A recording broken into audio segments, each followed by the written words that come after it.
Well, hello, ladies and gentlemen. You know the song. You know what that means. That means it's the weekend, and it's time for the James Freel Show. I am your host, James Freel, and as always, I am extremely happy to have you with me. I think I got a relatively decent show planned ahead, but before I start, I just gotta address one thing. You may be asking yourself right now, hey, James, why does it sound so bad right now? Why do you... and I'm not talking about in terms of show quality. I mean, we already know it's always bad that way. I'm talking about in terms of sound quality. I mean, normally I know it's bad, but you normally have at least a somewhat decent sound quality. Well, the answer to that is, as I've done before, sometimes I mix it up. I'm currently not where my normal equipment is.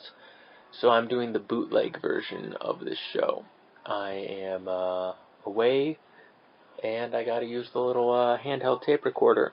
Hopefully you can still understand me somewhat. Hopefully Alan or Alvy, or a name that I'm not going to exactly say. Let me see if he sent me the news for the... oh, shoot. Yeah, so I'm trying to type as quietly as possible. We'll see how this winds up in the thing. Let's see. Did he send it? Did he send it? Don't save. Don't need it. Yes, he did. Okay, so I started this on time properly. Alright, so that being the case, now I've explained to you why it sounds like garbage. I think we still have a pretty decent show ahead of you. It is time for News for the Uninformed. Alright, our top story, Hurricane Florence, is currently making landfall in the Carolinas, with winds expected around 105 miles per hour. The Category 2 storm has been traveling towards the east coast at approximately 145 miles per hour and is expected to stall over the Carolinas for approximately 1 day. Is it just me, or does it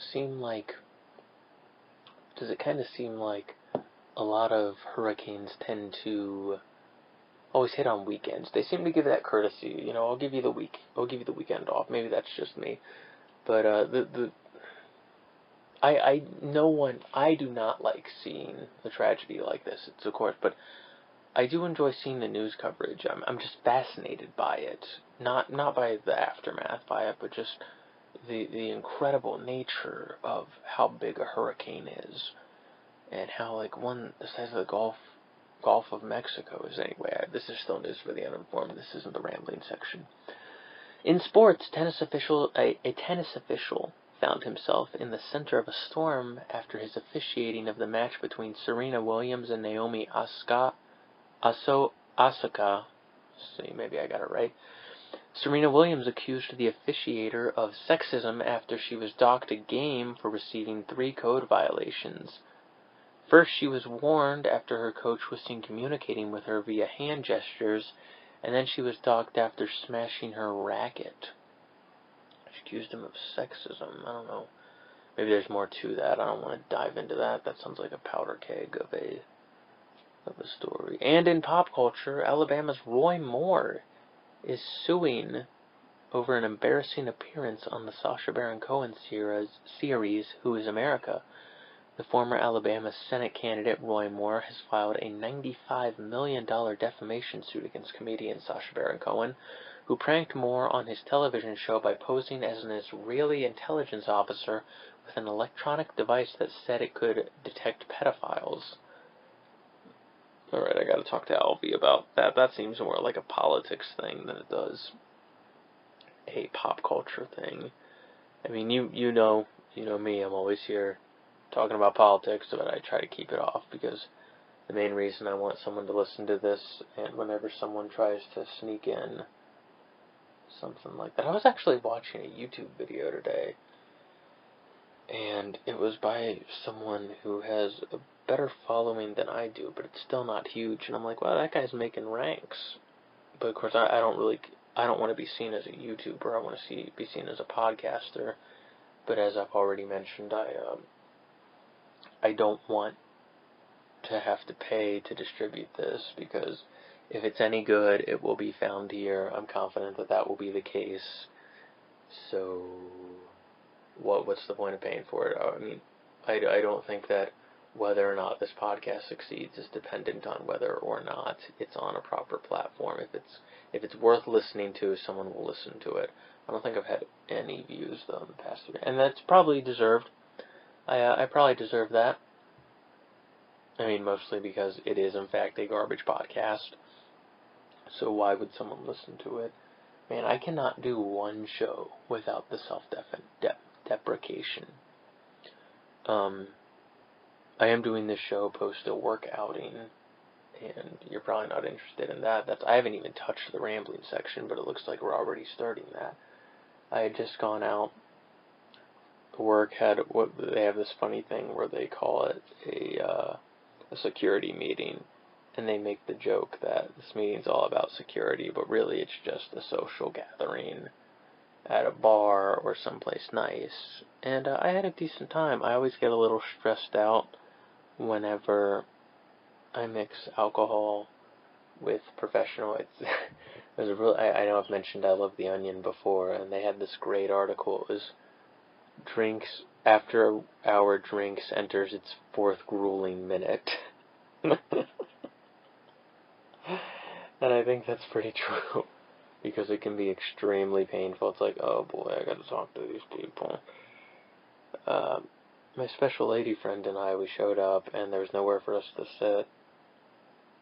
And so we sat at an adjacent table, and the lead, like the second in command, came over and sat with us and talked. And he didn't have to do that, and that was very polite of him. Part of me wonders if he was just trying to save the situation, but someone else could have done it. But in the end, I had a good time. I got to sit with people I wound up who I do know, and I do enjoy their company. And it was a good time. All right, time to start the rambling section. Somehow, some way, I'm going to have to get through this podcast on this bootleg. It is definitely not as easy to do when you're sitting here with a handheld tape recorder, and I'm genuinely curious to hear how the sound quality is, but I won't be able to. Excuse me. That's embarrassing. Nobody's listening to this anyway. Alright, so moving on to the rambling section, let's see what we got here. Okay. So, this week in work, I don't feel like explaining what it is I do. Basically, I'm in this program where I get to shift departments, and they send me to different places, and I just started a different one this week, and the field I'm in now is sort of like research, and it's interesting. It's very different. I'm working with different equipment, but I've enjoyed it. Like, it's very much more a mechanical aspect, and I like, much more than I thought I would, the mechanical aspect of devices. So for instance, this week I fixed and repaired a test tube rocker. Okay, so the problem with it was that the engine was out, and so to do that, the way I would compare it to just an erector set.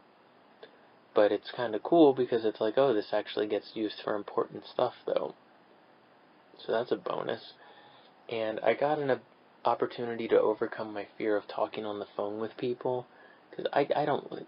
The reason why I particularly don't care for talking on the phone is really simple. I am very reactive when it comes to conversation. And I feel as though I need to be reactive to it.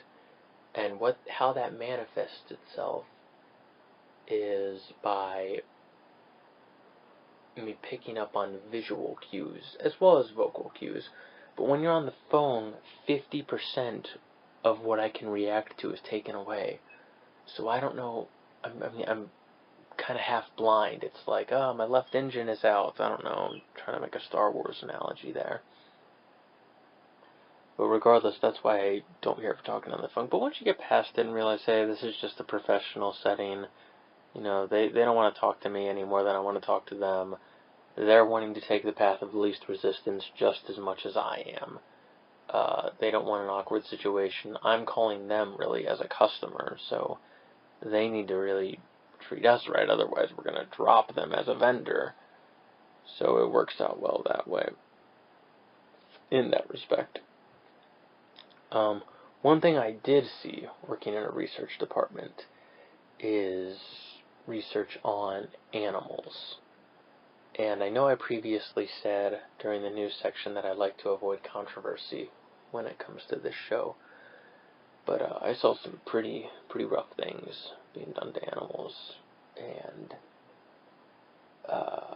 nobody knows where I work, because the institution I work for probably would not like the idea that I am mentioning what gets done. And I'm not going to go into details, but it's some rough stuff. It's like, oh, jeez, man. And this will probably be one of the more controversial opinions I'll give, but here's the thing. I hate that that's done to animals, and that sucks. I hate it. But what I hate more is humans dying of diseases that have the potential to be solved. And if you can provide an alternative, I am 100, that is just as effective, or even more effective, I am 100,000% behind it, because the suffering being caused isn't great. But as far as I'm concerned, or as far as I'm informed, it seems like such an alternative doesn't necessarily exist.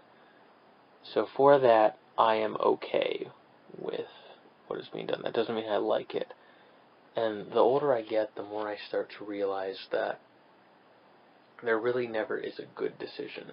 There's a bad decision and a worse decision, and you gotta pick between the two. And sometimes it may be easier, and you may feel more good about yourself to just talk about how awful the bad decision is, and not necessarily or even attempting to acknowledge the worst decision. I don't know, I sound like a freaking pundit right now. I don't know, I don't even know what the point of this show is that I do. Am I trying to make people laugh? Am I trying to be profound? I don't know, I think the truth is about this is that I just like the idea of having all of these shows lined up and being like, yeah, I produced all of those. I sat down and I spoke insipidly into a microphone for 30 minutes. I put together a crappy vector or a crappy graphic, and I uploaded it into the internet, the scariest thing constructed by man, because once you put it up there, there's no getting rid of it. At the same time, though, I don't know if there's any real way you could identify me. So I think I've mentioned several times that I do go to lengths to separate myself from what I actually would be. But that's the case. Moving on, let's plow ahead here. So again, the department I'm in, it's a different experience. I get to work a lot with doctors, which is very new. It can be very intimidating. There's a lot of great doctors I get to meet. There's a lot of uncomfortable situations with people who I think are probably amazing at their job, but at the same time, they're not doing everything they could be doing to make me feel comfortable in my position. You know, shouldn't that be on their mind? Shouldn't it? If you couldn't sense the sarcasm, I don't know. That's well, like a lot of times it can be very difficult because some doctors, some of them, this is going to go down a bad road in terms of it's not going to go anywhere, so I'm just going to go ahead and move on. Let me just add that I met a doctor when I was safety checking a hood, and I felt like I was nervous because I was talking to a doctor, and I think he could sense that I was nervous, and so I felt sort of incompetent, and then he sensed that I was incompetent, and then I got freaked out because I could sense that he could sense that I felt incompetent. It was a crazy situation, but I solved it. You know, I haven't gotten any calls that I did anything wrong, so there's that. It's you live and you learn. You know, I'm still a rookie. I mean, technically, I'm a senior at the rank I'm at. You know, I mentioned I'm like an intern, but they call us co-ops, and there's a junior and a senior co-op. I'm a senior. But I do my best to try to trust my own judgment, and that's the biggest thing I think I need to work on.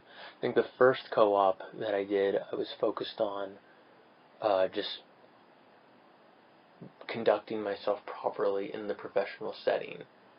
And this co-op now, it's like, okay, you need to learn to trust your own judgment. You need to perform. But at the same time, you need to learn. Because a co-op is still a co-op. You're still a rookie. And you need to behave as such. But at the same time, you need to learn how to distinguish what's within your realm of competence and what's not. And if something is in it, you need to go full-fledged with it. This is it. I'm going to be a motivational speaker. That's what I'm telling you guys. You guys need to go for it. Okay, moving on. Alright, what do we got here? Okay, so last week I had mentioned that my plans, and I think I mentioned, like, oh, you already knew what happened, so tell me about it now, in retrospect. So last Saturday was the day after the 37th James Freel show. I had gone to my alma mater, University of Cincinnati Bearcats, playing Miami University at Paul Brown Stadium. And I gotta say, I had a great time at it. It was, I definitely did indulge in a few adult beverages, which sort of clouded a bit of the evening, but I had a great time. I wouldn't change it. The only problem was it was held at a stadium that held over 64,000 people, and yet only, I would say, I would be shocked if more than 25,000 people. I would, if I had to guess, I would say probably 16 or 17,000 people showed. Even that, I don't know. It was pretty empty, and they did not sell tickets at the upper level. But you win some, you lose some. I had a great time at it. It was a wonderful experience. What is it right now? Let's see here. Last year was that. No, we won that Thursday. I'm sorry, I'm looking back at old UC versus Miami games. It's really not one of those standout rivalries that you're going to take to the bank. It's called the Liberty Bell. But let's see here. Ever since I've been born, UC has really dominated the series. The last time Miami was relevant was when they had Ben Roethlisberger, which is fair. Cincinnati has won every year since 2006. So, and you know what? That was the year I got into football. That was 7th grade, because I would have been in 7th grade at the time. So ever since I've been in 7th grade, they've won every year. It's 1, 2, 3, 1, 2, 3, 1, 2, 3, 1, 2, 3. 13 games in a row. Miami still leads 59-57 to 7 ties. So we just got to win the next 2 years. I gotta tell you, one of the best games was last year. I could go on a tangent about that, but I'm not going to, because I still have a few topics to get through. Oh, that was on the list to talk about the win streak. The last thing I want to say, so as I already mentioned, the stadium was practically empty, and this is at an NFL stadium where my Cincinnati Bengals beat the Baltimore Ravens last night. They're 2-0. Let's keep this going, boys. I believe in you. If they can beat Atlanta and Carolina, then I will go full Houday mode and start being like, we're going to the Super Bowl. We're doing it. Probably sound like a crazy person right now. But, so, the fun part, I was on the Miami sideline, and there was a group of college students who were clearly at UC. They weren't in the student section, but they were there, and in front of us was an warm-up bike where Miami players would sit and warm up when they were off to the sidelines, and one of the players was there, and he was like within 10 feet of us. I wasn't in the group. I just saw the group, and they started heckling him. I think he was number either 24 or 47. I can't exactly remember. But he's sitting there on the bike, and the group of college kids starts screaming and heckling him and yelling, hey, maybe next year, number 24, maybe next year. Maybe, yeah. And I couldn't help but get in on it. And, it's college football, we're going to have fun, They were up like 14-0. It was a fun time. I think what I wound up yelling was, you guys haven't been relevant since 2003. I couldn't help but think about, I think it was the Pacers versus the Pistons when an NBA player was like injured and laying down or something. And a fan threw something at him, and all of a sudden he ran up into the stands and just started and it's like, you know what? I felt like that player deserved it, and I probably would deserve it if this Miami player came up and started just wailing on us.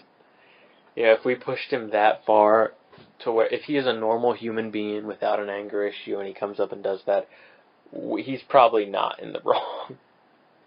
But, you know, it didn't happen, thankfully, but I couldn't help but think of that the whole time. Part of me, just since that had already happened, that player who had attacked that fan, I want to know, was that a Pistons player attacking a Pistons fan? I don't know, was it a Pacers player? Maybe I'm not right on any of it, but I know it was in Detroit. So we'll have to see. A lot of the pundits, the sports pundits, were giving their 2 cents on it, like, absolutely reprehensible behavior. I can't believe it. It's like, you know what, these out-of-shape guys throwing stuff at people. You know, the look on the guy's face when he went into attack was like, is this for real? And I get that look, because you're watching sports, it doesn't even seem like it's real to me. It's just this torrent of entertainment, and you forget that these are real people with real lives and real emotions who are going to react to something that you say to them. I don't even know who wound up winning that game, and I don't care enough to go look it up. Alright, we're at 22 minutes. Like I said, I'm going to get through this somehow. I think last week's was pretty good. I think last week's was, the week before was kind of meh, but I think the week before that was pretty decent. So I think I'm just going to call this as a loss. I'm still going to finish it, but we're 2-2 right now. 2-2. Well, that means I have just as good a shot as winning as the next guy. It's just a 3-game series now. Oh boy. Alright, what's my list? So the other day, I went to, I think it was 4 or 5 weeks ago, I talked about my shame of eating fast food, and how when you go to McDonald's as a kid, it's a victory, but when you go as an adult, it's a defeat. That still holds true, and this is going to be my second rant on fast food, because the truth is I really do like fast food. I try to limit myself to twice a month. If I exceed that, something's going wrong. I'm still doing the elliptical and all that jazz. Still staying on that, and I've been staying on that better than I've been staying on my eating habits, and my eating habits aren't always the best. But when I step on the scale every Monday, the elliptical seems to be doing its work. I don't know if it's the one I mentioned a few weeks ago, using a better one where everything's all digital and you know how well you're running. But the point I'm trying to make here is that, you know, it's kind of funny. When I'm on the elliptical, I do 30 minutes. And when I do this podcast, I do 30 minutes. And when I'm not prepared, like I am tonight, it really feels like I'm on the elliptical. You just gotta shut your eyes, listen to the music, and keep going. The thing is, the same applies in the case that when the podcast is going well, the 30 minutes goes by like that. And the same goes with the elliptical, especially when I have good music. I got good energy going. You know, it makes it all great. So that's that. Today's Friday. Last night, I'm going to get back to the fast food thing, don't worry, but I know I mentioned this, but I was convinced last night that the Cincinnati Bengals, my favorite team, I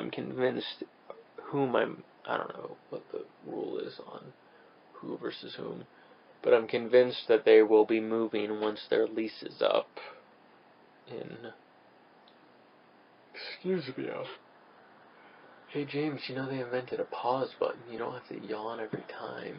Man, this is dangerous that I'm going to be uploading this. because the truth is, like I said, I was at a work function where adult beverages were served, and I'm not messed up or anything right now, but I'm definitely like, whoa, whoa, whoa, whoa. Anyway, I need to stop jumping topics. Let's get a coherent thought going here, James. Think any psychopath? That's the only.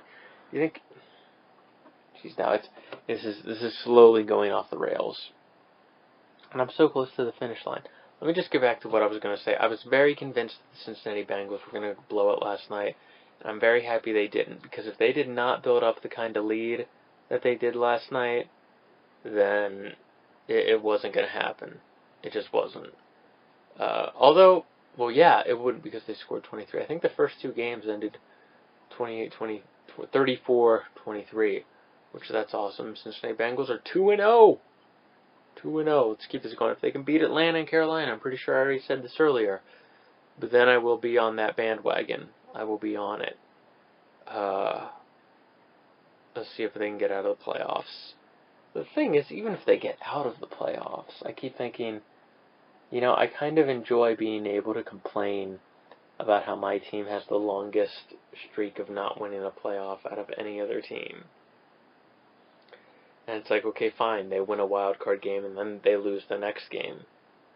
Was it really worth it? Was it worth giving up that card that you had to complain about? Was it? Probably not, because it's like Nietzsche's idea of slave morality, You can't get what you want, so you try to flip-flop it, and, oh geez, I'm starting to talk about stuff I have no clue about. Alright, let me wrap things up here with the fast food story that I was originally going to tell. So, I'm working 2 jobs right now. I got a 40-hour work week during the day and a 16-hour work week during the night, so it's really not that bad. It's not like anything's crazy, but sometimes I have to grab dinner. Like I said, I try to pack 2 lunches. The lunch I pack, I think, is good for my. It's not the best, but it's all right. But this night I had to go get fast food, and so I went into a McDonald's, because McDonald's is what it is. When they do good work, I'm not ashamed to admit it. I think McDonald's can be delicious when they do good work. The trouble is they've spread their franchise web so wide that it can be extremely difficult to find a decent one. It's very, very hit or miss. But the truth is, people still go to it because they see, oh, it's McDonald's. I'll go, I'll grab it. So I've actually been watching a bunch of YouTube videos to this recently about different franchises and which are good. But anyway, so the dude managing this, he couldn't have been older than 30. There's no way. Well, maybe he was around. I don't know, probably at the very, very, maybe he had to be under 33. Okay, that's all I'm going to say. And there was this old man who was just yelling and screaming. Apparently they messed up his order, and he started screaming and yelling, and the manager's like, man, I'm going to make it right for you. And I just couldn't handle it. I'm like, I'm so stressed out right now by this situation. Is there anything more depressing than old people who are mad about something as inconsequential as their fast food order? Because it's already depressing enough that you're ordering fast food. That's already pretty depressing. But now to get this upset over something so depressing, are they thinking back to the good old days, or were the good old days really all that good because they had less to worry about? I don't know. I really don't know. But I was really, really depressed by that. So I just left, and I went down the street, and I'm going to turn this down really quick. Hold on, keep listening. Don't go away. We still got 30 seconds left of the James Freel Show. I don't know. Maybe I'll continue this story next week. That's the podcast for the week. Thank you for listening. This has been the James Freel Show. See you next week.